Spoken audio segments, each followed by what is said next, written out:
Hello everyone, welcome to beyond teachings. I am Fauja Kaisar, your Hindi teacher. तो आज हम पढ़ने वाले हैं शब्द और पद। ये हिंदी बी की है। हिंदी बी में हमें क्या क्या व्याकरण पढ़ना है।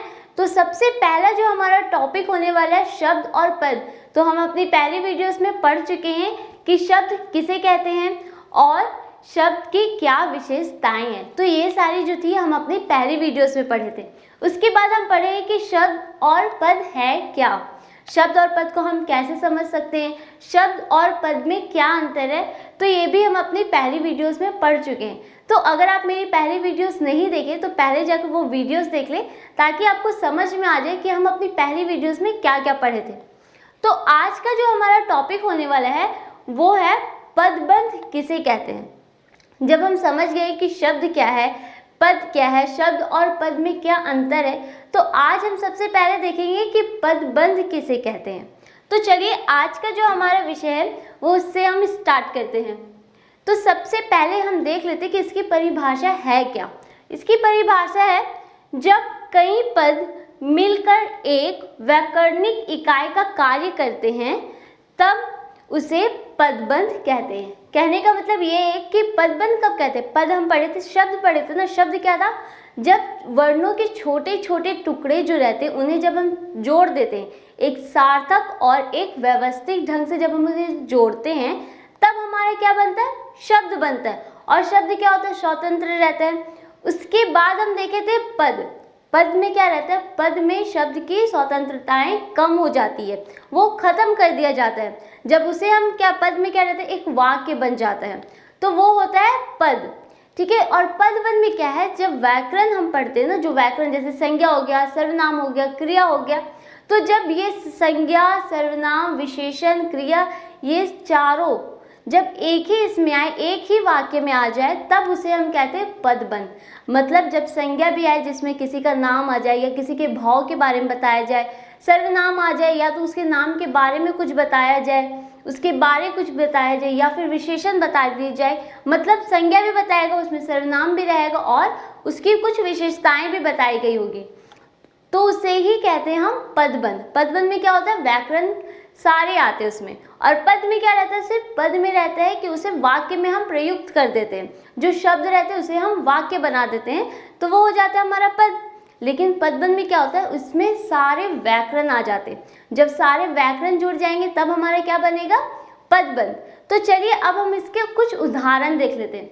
तो इसका पहला उदाहरण जैसे यहाँ दिया हुआ है, सत्य और अहिंसा का मार्ग अपनाने वाले गांधी जी का नाम विश्व प्रसिद्ध है। तो इसमें क्या क्या आ रहा है, इसमें गांधी जी मतलब एक नाम आ रही है, क्या हो गए, हमारे संज्ञा हो गए। ठीक है। इसमें उनकी विशेषताएं भी बताई गई है, इसमें क्रिया भी है, इसमें हर चीज बताया जा रहा है। इसमें क्या, उनका भाव भी बताया जा रहा है। ठीक है। तो ये सारी चीज क्या है, संज्ञा भी है, सर्वनाम भी और विशेषण भी है। तो ये हमारा क्या हो गया, पदबंध। पदबंध जब भी आप देखोगे ना तो उसमें आप हमेशा एक चीज ध्यान रखना, उसमें संज्ञा भी आएगा, सर्वनाम भी आएगा और विशेषण भी आएगा। उसके बाद उसी तरह से हमारा दूसरा उदाहरण क्या, वो भी पढ़ लेते हैं। पटेल के आदर्शों पर चलने वाले आज भी बहुत मिल जाएंगे। तो इसमें भी हमारा क्या है, संज्ञा भी है और विशेषण भी है। ठीक है। तो इसमें हर वाक्य में बताया जा रहा है, व्याकरण इसमें जुड़ा हुआ है। तो वैसे हमारे यहाँ जैसे हमेशा बकबक करने वाले तुम आज मौन क्यों हो, तो इसमें भी हमारा व्याकरण है। हर इसमें पदबंध में क्या होगा, इसमें व्याकरण जुड़ा हुआ रहता है। ठीक है। सारे व्याकरण आ जाते हैं, संज्ञा, सर्वनाम और विशेषण तीनों आ जाएंगे इसमें। तो जैसे इन वाक्यों में जहाँ दिया हुआ है, संज्ञा भी है, विशेषण भी है और सर्वनाम भी है। जब ये तीनों वाक्य जो व्याकरण है एक ही वाक्य में आ जाए तो उसे हम कह सकते हैं पदबंध। तो ये तो था कि पदबंध हम किसे कहते हैं। तो अब हम देखेंगे, अब ये हो गया हमारा पदबंध। अब हमारे क्या देखना है कि शब्द के भेद। तो हम जब पढ़ चुके हैं कि शब्द किसे कहते हैं, पद किसे कहते हैं, तो उसके बाद हम पढ़े थे ना कि शब्द के भेद भी होते हैं। तो शब्द के क्या होते हैं, निम्नलिखित आधार पर कई प्रकार के उसके भेद होते हैं।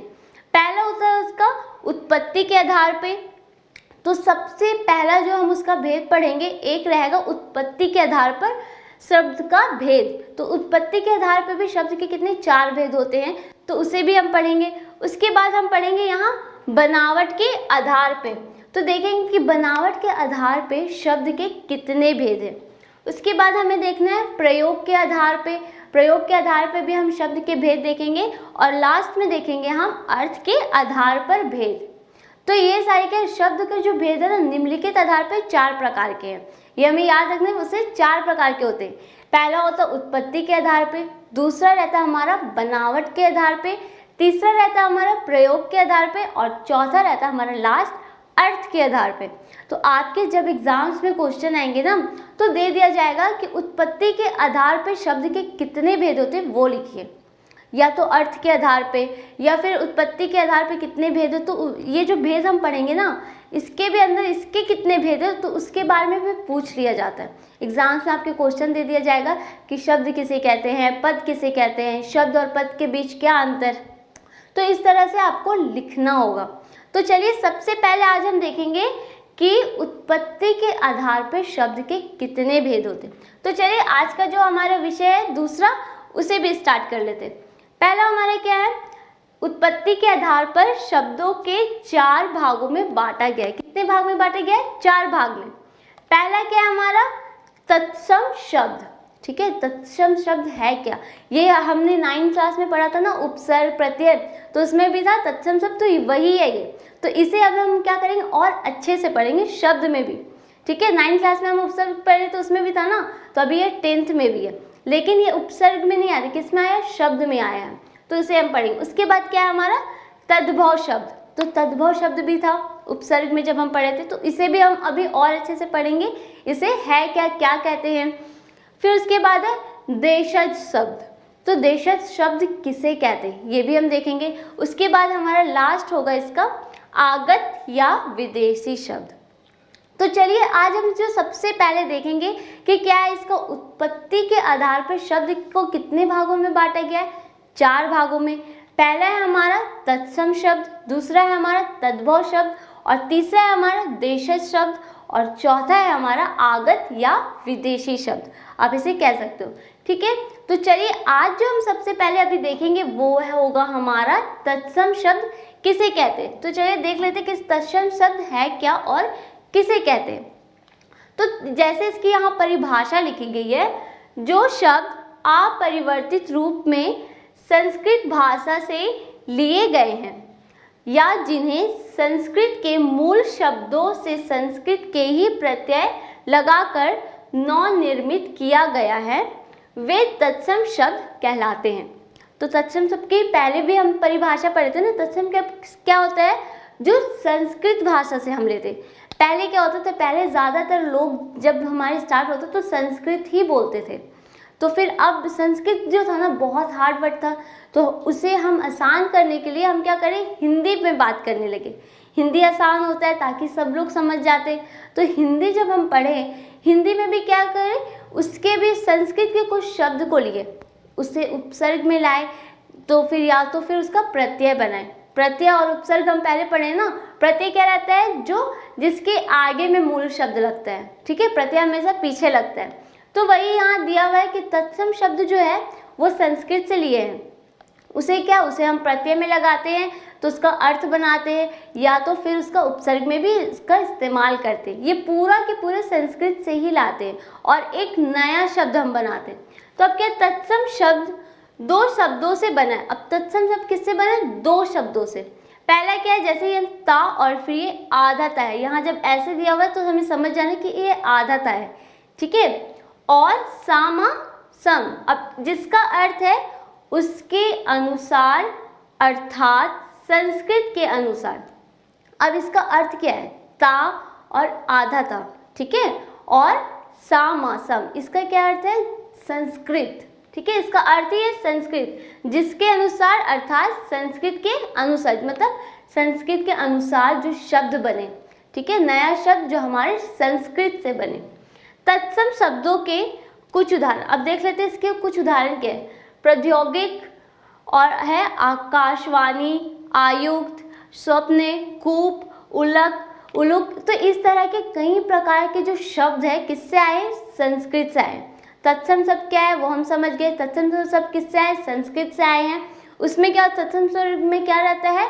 जब कोई भी शब्द हम लेते हैं तो उसे हम क्या करते हैं, संस्कृत से लाते हैं और उसमें फिर हम मूल शब्द लगाते हैं, या तो संस्कृत को हम प्रत्यय बना देते हैं और आगे में उसके मूल शब्द लगाकर एक नया शब्द बनाते हैं, या फिर जैसे जो हम संस्कृत से शब्द लाए हैं उसे कुछ नया तरीके से बनाते, उसे थोड़ा से परिवर्तित करते, या फिर परिवर्तित भी नहीं करते, उसका परिवर्तित भी नहीं करते। ठीक है, तो ये था हमारा तत्सम शब्द। तो सबसे पहले आज हम क्या पढ़े कि पदबंध किसे कहते हैं।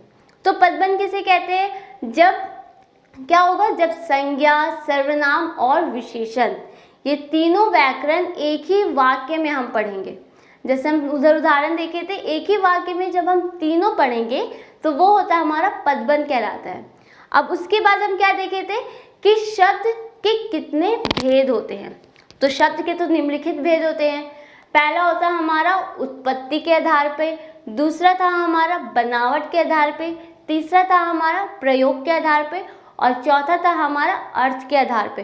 तो ये चीज़ आपको याद रखनी है, क्योंकि एग्जाम्स में आपसे ऐसे भी पूछ लिया जाएगा, क्वेश्चन आ जाएगा कि शब्द को कितने निम्नलिखित कितने भेदों में बांटा गया है। ठीक है, फिर उसके बाद भी क्या था, उत्पत्ति के आधार पे कितने भेद होते हैं, 4 होते हैं। पहला कौन सा था, तत्सम, जो अभी हम पढ़े तत्सम शब्द। उसके बाद आएगा हमारा तद्भव शब्द, उसके बाद रहेगा हमारा देशज शब्द और उसके लास्ट रहेगा हमारा आगत या विदेशी शब्द। तो ये जब हम पढ़ेंगे तो सबसे पहले उसके बाद हम क्या पढ़े, तत्सम शब्द किसे कहते हैं। मतलब जो शब्द हम संस्कृत से ले, या तो उसका प्रत्यय ले और आगे में कोई नया मूल शब्द लगाकर एक नया शब्द बनाए, या फिर जैसे हम संस्कृत से जो शब्द लिए हैं उसे वैसे ही रखें। तत्सम जो है ना, ये इसका अर्थ ही होता है संस्कृत। ठीक है, मतलब जो संस्कृत के अनुसार बने शब्द, जो संस्कृत से आया हुआ रहे। तो आज का जो हमारा विषय था यही समाप्त होता है। अब हम अपनी अगली आने वाले वीडियोस में पढ़ेंगे, जैसे उत्पत्ति के आधार पे 4 भेद होते हैं ना। पहला हम पढ़ लिए हैं कि तत्सम शब्द किसे कहते हैं, उसके बाद हम पढ़ेंगे कि तद्भव शब्द किसे कहते हैं और देशज शब्द किसे कहते हैं, और फिर उसके बाद हम देखेंगे आगत या विदेशी शब्द किसे कहते हैं। तो आज का जो हमारा विषय था यही समाप्त होता है। Thanks for watching.